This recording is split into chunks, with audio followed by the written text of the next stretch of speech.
Bismillahirrahmanirrahim. Assalamualaikum warahmatullahi wabarakatuh. Pada kesempatan kali ini kita akan melanjutkan materi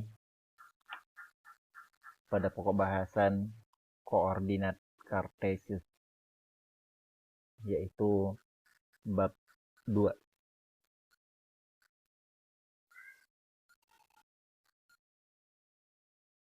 Tujuan pembelajaran yang ingin kita capai yaitu diharapkan setelah selesai belajar, Ananda sekalian sudah bisa menentukan jarak suatu titik terhadap sumbu X. Yang kedua, sudah bisa menentukan jarak suatu titik terhadap sumbu Y. Kemudian yang ketiga, sudah bisa menentukan titik koordinat. Kemudian yang keempat, sudah bisa menentukan letak suatu titik berada di kuadran berapa.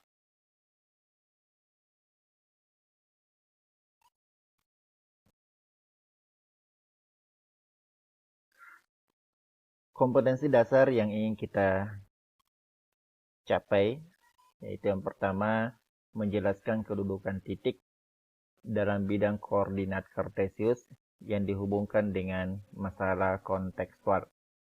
Yang kedua, menyelesaikan masalah yang berkaitan dengan kedudukan titik dalam bidang koordinat kartesius. Di bab ini, pengalaman belajar yang diharapkan yaitu menggunakan koordinat kartesius untuk menentukan posisi. Yang pertama, posisi titik terhadap sumbu X dan sumbu Y.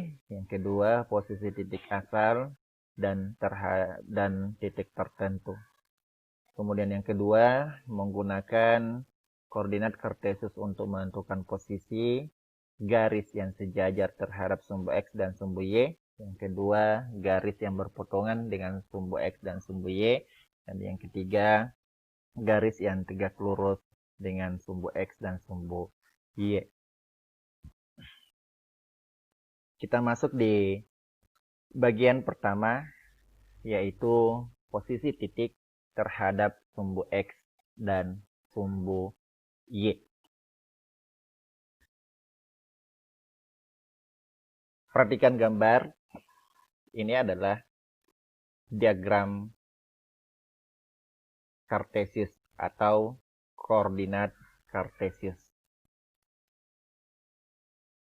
Diagram ini terdiri dari dua sumbu yang mendatar, disebut sebagai, biasanya dilabelkan dengan sumbu X.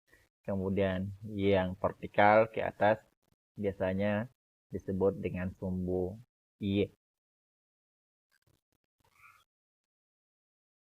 Kemudian di dalam koordinat kartesius ini terdapat beberapa titik. Titik A, B, C, D, E, F, G, H.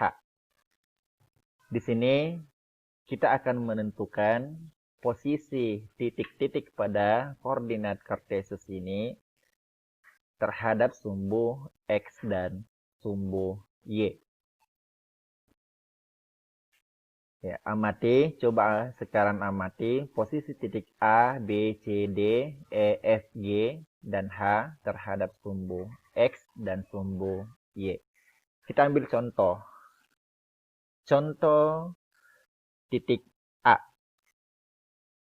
Titik A ini berjarak,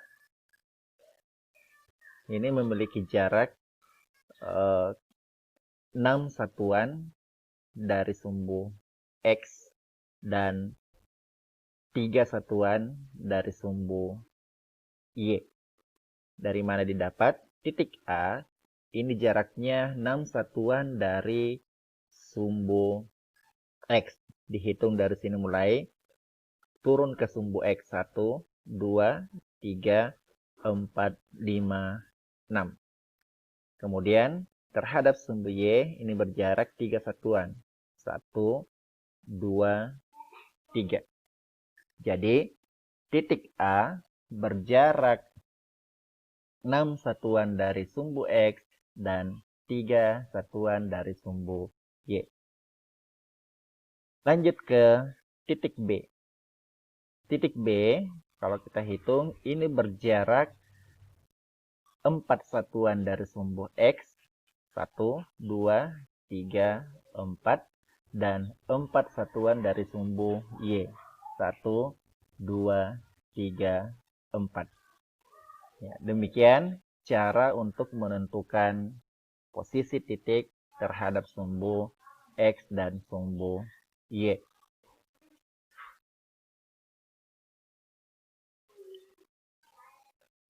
Kita lanjut. Ini titik A berjarak 3 satuan dari sumbu Y dan berjarak 6 satuan dari sumbu X. Titik B berjarak 4 satuan dari sumbu Y dan berjarak 4 satuan dari sumbu X. Titik C berjarak 4 satuan dari sumbu Y. Kita lihat sumbu. Titik C berjarak 4 satuan dari sumbu Y. Ini 1, 2, 3, 4. Dan berjarak 3 satuan dari sumbu X. Dan seterusnya. Selanjutnya, penulisan koordinat titik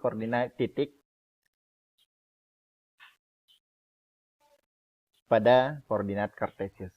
Ya. Titik A, kalau kita tuliskan koordinatnya, titik A itu koordinatnya 2,6. Dari mana 2? 2 itu adalah kita ambil dari nilai X-nya. Ini turun. Ini ada di angka 2. Kemudian Y-nya adalah 6. Jadi titik A koordinatnya adalah 2,6. Nah, titik B koordinatnya itu berada di titik 5,5. Kenapa? X-nya 5, Y-nya 5. Contoh lain, titik F berada pada koordinat negatif 5, negatif 6. X-nya negatif 5 dan Y-nya negatif 6. Ini X negatif 5 dan Y-nya adalah negatif 6. Atau kalau kita ingin menentukan jaraknya, maka titik F berjarak 5 satuan dari sumbu Y dan 6 satuan dari sumbu X. Ya. Itu untuk menentukan titik koordinat. Baik, di sini ada tabel. Ya. Tabel A2, tabel nomor 1 titik A 2,6. 2,6 ini adalah titik koordinat titik A tadi di yang ini 2,6. Ini artinya apa? Artinya dia berada 6 satuan dari sumbu X, 6 satuan dari sumbu X ini yang dilihat, Y-nya yang dilihat, kemudian dan berjarak 2 satuan dari sumbu Y. Kemudian titik B. Ya, kalau kita lanjut di sini berarti 5 satuan dari sumbu X dan 5 satuan dari sumbu Y. Kemudian titik C ini koordinatnya negatif 4,3 berarti berjarak di sini berjarak 3 satuan dari sumbu X dan 4 satuan dari sumbu Y. Ingat, jarak tidak pernah kita sebutkan negatif. Kenapa? Karena jarak tidak ada yang negatif. Demikian seterusnya. Ya. Selanjutnya, di koordinat Kartesius itu terbagi menjadi 4 kuadran. Di koordinat Kartesius terbagi menjadi 4 kuadran. Yang pertama ini dibagi menjadi 4 bagian. Kuadran 1, ini kuadran 2, kuadran 3, dan kuadran 4. Setiap kuadran memiliki ciri masing-masing. Kuadran pertama, cirinya adalah koordinatnya itu semuanya positif. Koordinatnya semuanya positif. Nilai X-nya positif dan nilai Y-nya positif. Ya. Kuadran 1 cirinya positif, positif. Kuadran 2 cirinya negatif, positif. Jadi nilai X-nya negatif, nilai Y-nya positif. Kuadran 3 koordinatnya itu ini cirinya adalah negatif, negatif. Nilai X-nya negatif, nilai Y-nya negatif. Dan kuadran 4 cirinya adalah positif, negatif. Nilai X-nya positif dan nilai Y-nya negatif. Jadi kita bisa menentukan titik itu berada di kuadran berapa dengan melihat koordinatnya. Contoh, dalam bidang koordinat di atas, titik P memiliki koordinat negatif 2,1. Negatif 2,1. Berarti ini adalah negatif positif. Kalau negatif positif berarti dia berada di kuadran kedua. Kemudian 2,3 ini koordinat X-nya 2 dan koordinat Y-nya 3. 2 dan 3 itu sama-sama positif, berarti dia berada di kuadran pertama.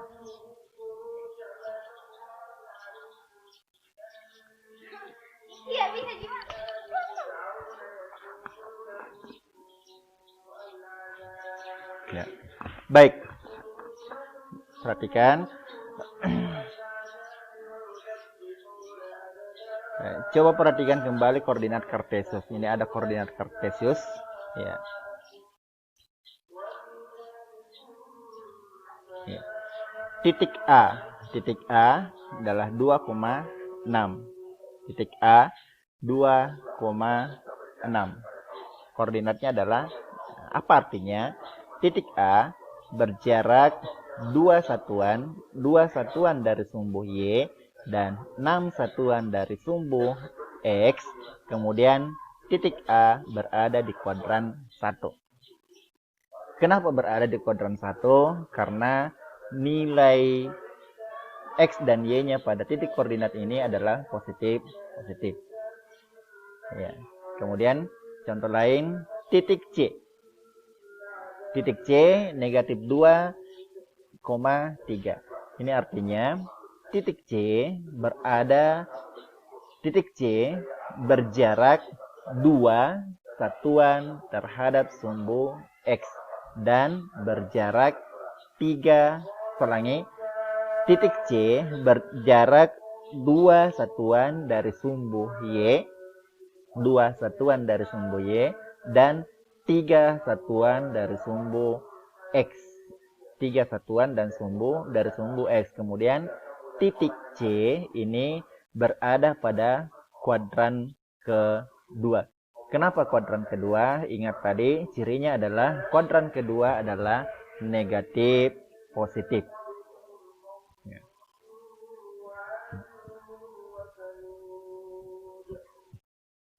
Ini bisa dilanjutkan. Kemudian, bagaimana cara menentukan satu titik berada pada kuadran koordinat Kartesius? Ya, caranya adalah kita ingat cirinya. Kalau positif berada di kuadran 1, positif negatif positif berada di kuadran 2, negatif berada di kuadran 3, kemudian positif negatif berada di kuadran 4.